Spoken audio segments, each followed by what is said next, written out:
Ya, Bismillahirrahmanirrahim. Assalamualaikum warahmatullahi wabarakatuh. Waalaikumsalam Waalaikumsalam warahmatullahi wabarakatuh. warahmatullahi wabarakatuh. Oke, Alhamdulillah di siang hari ini kita bisa bertemu lagi di mata kuliah kecerdasan buatan. Pertemuan ke-9 ya. Pertemuan ke-8 kemarin kita UTS. Ada yang belum ikut UTS. Kalau nggak ikut UTS, tanda-tandanya nggak lulus ya. Karena yang nggak lulus di mata kuliah saya itu cuma dua. Kalau nggak ikut UTS ya nggak ikut UAS. Kalau mengerjakan UTS sama yang copy paste. Kalau ngerjakan UTS, ngerjain UAS, tetap insya Allah lulus. Minimal C ya. Kalau ngerjainnya salah-salah. B kalau setengah sungguh-sungguh. Kalau sungguh-sungguh baru A. Oke. Saya masuk ke materi selanjutnya, kecerdasan buatan, Python. Saya bahas tentang fungsi. Untuk UTS kemarin ada ditanyakan?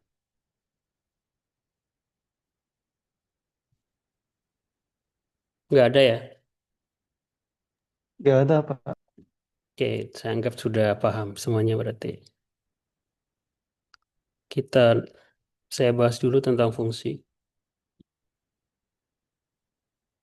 Melanjutkan materi yang kemarin, kita kemarin belajar tentang bahasa pemrograman Python, kemudian percabangan, perulangan, berbagai macam tipe data, operasi aritmatika ya.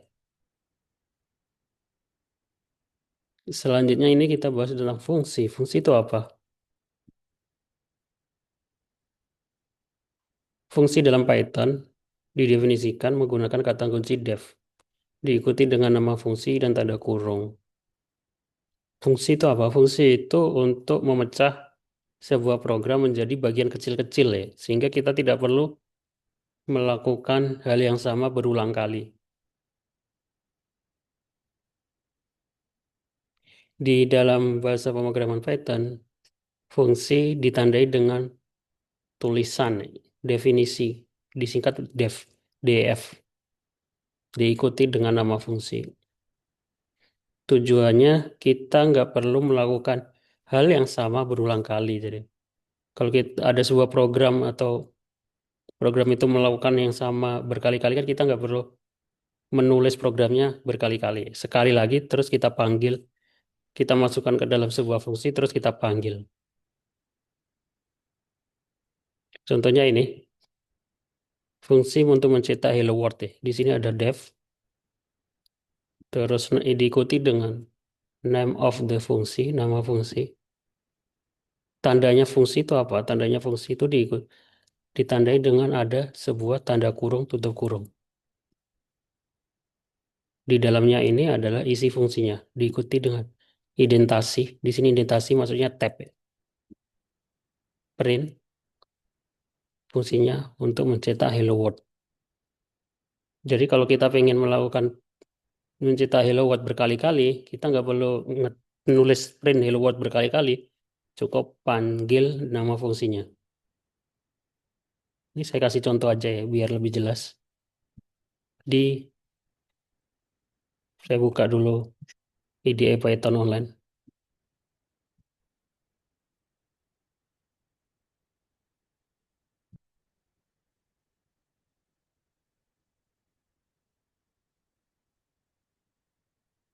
Def gitu ya. Diikuti dengan nama fungsinya, greeting, buka kurung tutup kurung, titik dua, enter, print, hello world.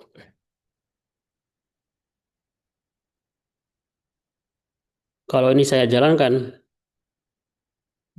isinya kosong. Kenapa? Karena kita nggak manggil fungsi tersebut. Kita hanya mendefinisikan fungsinya aja. Kita harus panggil dulu dengan nama fungsinya. Buka kurung tutup kurung. Nah, tercetak hello world ya. Jika kita tetap pengen nyetak hello world 3 kali, kita nggak perlu nulis hello world 3 kali ya. Kita cukup manggil fungsinya berkali-kali. Tujuannya seperti itu. Oke, itu contoh sederhananya. Saya balik lagi.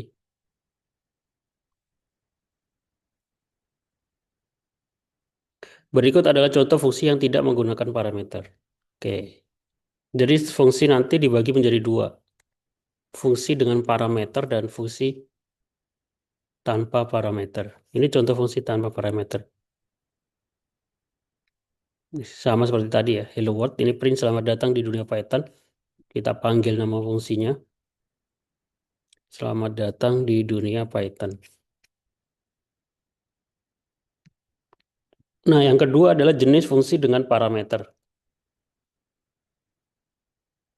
Jadi fungsi dibagi menjadi dua, fungsi dengan parameter dan fungsi tanpa parameter. Parameter itu apa? Secara bahasa sih harusnya bisa dipahami, ya. Parameter itu adalah sebenarnya kalau di sini variabel ya. Parameter memungkinkan kita untuk memberikan nilai yang berbeda setiap kali fungsi dipanggil. Parameter itu variabel yang ada di dalam fungsi ya. Kalau tadi kita cetak print hello, selamat datang terus nggak ada variabel. Kalau dengan parameter, contohnya di sini fungsi def salam nama. Nah, di dalam kurung ini adalah parameter. Kita masukkan sebuah variabel.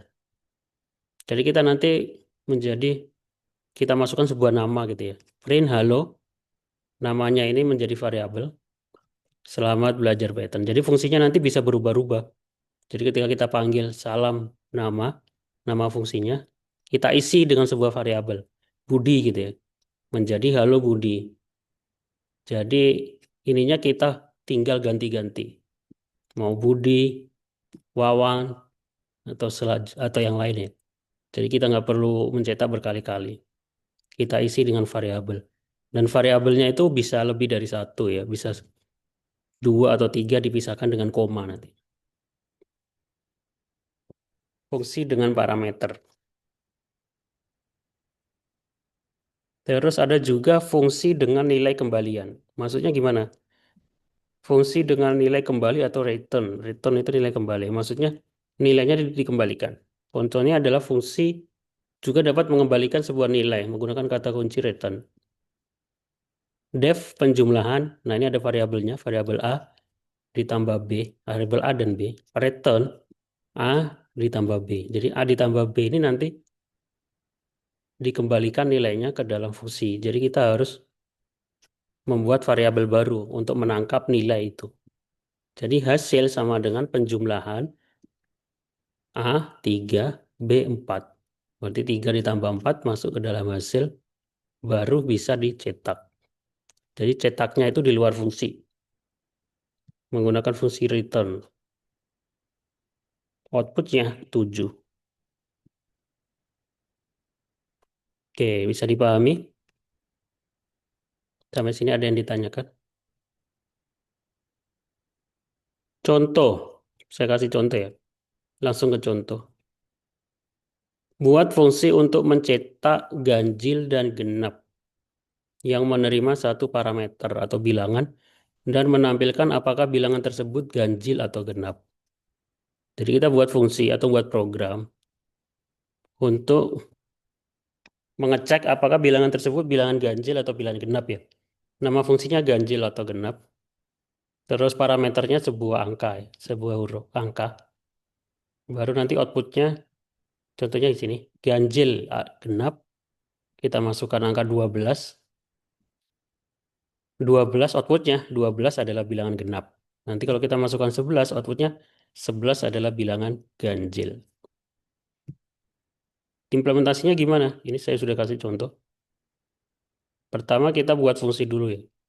Def ganjil genap, nama fungsinya, diikuti dengan parameter, yang di dalam kurung ini namanya parameter ya. Isinya adalah sebuah variabel, bilangan. Terus di dalamnya ya program untuk mengecek bilangan genap ganjil ya, perulangan percabangan kemarin.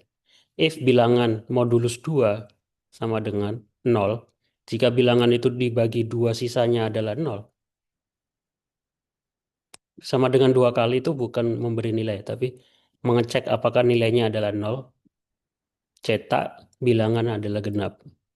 else bilangan adalah ganjil.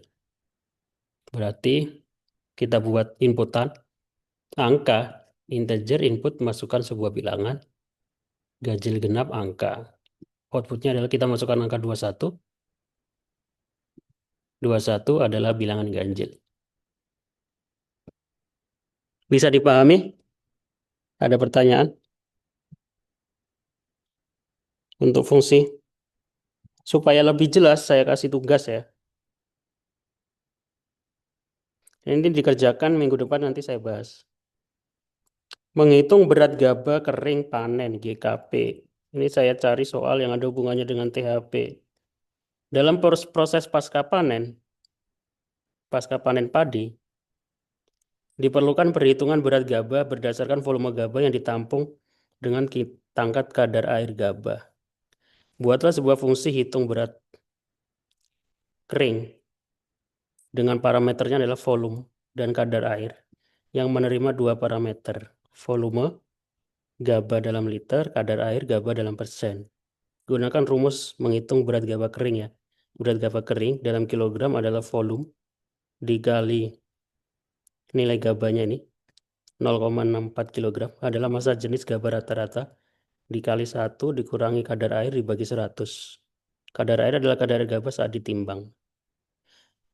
Buat program Python yang meminta input volume gaba dalam liter, meminta input kadar air gaba dalam persen, menghitung berat gaba kering, panen menggunakan fungsi yang dibuat, menampilkan hasilnya ke layar. Ini silakan dikerjakan ya. Sisa waktu perkuliahan ini silakan dipakai untuk diskusi sama mengerjakan ini. Saya sudah kasih contoh tadi sama ini. Contoh output programnya ya. Menghitung berat gaba kering panen, masukkan volume gaba. Contohnya 100 liter ya, masukkan kadar air. Kadar air dalam persen 15, berat gaba kering panen adalah 54,4 kg. Oke, ada pertanyaan?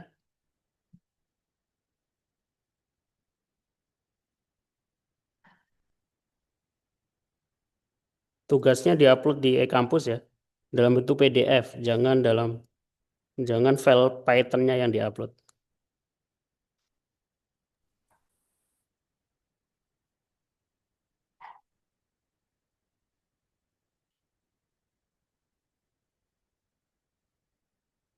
Ada pertanyaan?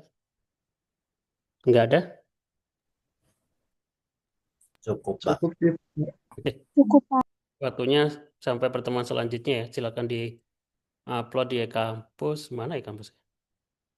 Di agenda pertemuan 9. Kalau nggak ada pertanyaan, saya cukupkan. Terima kasih yang sudah datang. Yang belum datang atau terlambat join, silakan lihat rekaman perkuliahannya. Saya kira Assalamualaikum warahmatullahi wabarakatuh. Waalaikumsalam warahmatullahi wabarakatuh. Terima